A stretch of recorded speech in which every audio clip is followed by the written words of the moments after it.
উখিয়ার থিমছড়িতে জায়গা জমিকে কেন্দ্র করে আপন বোন, বোনের জামাই এবং বোনের ছেলে মেয়ে মিলে আপন ভাই হারুনুর রশিদকে মারধরের অভিযোগ উঠেছে। ভুক্তভোগী হারুনুর রশিদ বলেন, মোট জায়গার পরিমাণ 22 করা, এর মধ্যে খদিজা বেগম পাবেন 2.5 করা, আর বাকি জায়গা অংশীদার অনুযায়ী 7 বোন হারুনুর রশিদকে নিজেদের খুশিতে রেজিস্ট্রি দেন। স্থানীয় জনপ্রতিনিধিদের কাছে জানতে চাইলে তিনি বলেন, সাবেক চেয়ারম্যান খায়রুল চৌধুরী কয়েক দফা বিচার করার পরও বিবাদী বিচার মানতে নারাজ।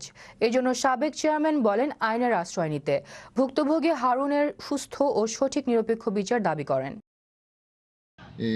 935 নম্বর হতিয়ান 4781 4782 দাগের আন্দরে মোট 42 শতক জমি 3 জনের নামে রেকর্ডীয়।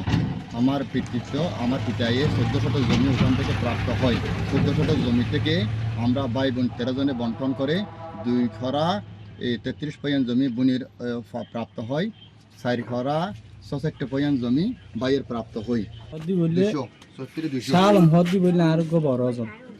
সালম আরো জন আর 8জন আছে তাহলে 8জনের মাঝে ইতারা এই জায়গা জিয়ানো মাঝে কারা হলো ইয়ানো মাঝে আর ও রানির ইতারা জায়গা ইয়ানো মাঝে ঘর বানিয়ে দিই একসময় মানে হয়তো থাকিবে ব্যবস্থা করে দিতে হনে হারানো সত্যি ইয়ানো মাঝে সালমে এই 2.5 ধরে 8 বইনে 2.5 ধরে অংশীদারি 8 বইনে 2.5 ধরে অংশীদারি এখন 8 বইনের মাঝে ইতারা আর পরবর্তী ইতারা কেন যে বাইরে বাইরে ভঙ্গিনে টাকা মাঝে জমি বিকিন যে আছে হতিয়ানে বেগি ফুরাইলে ফেলাই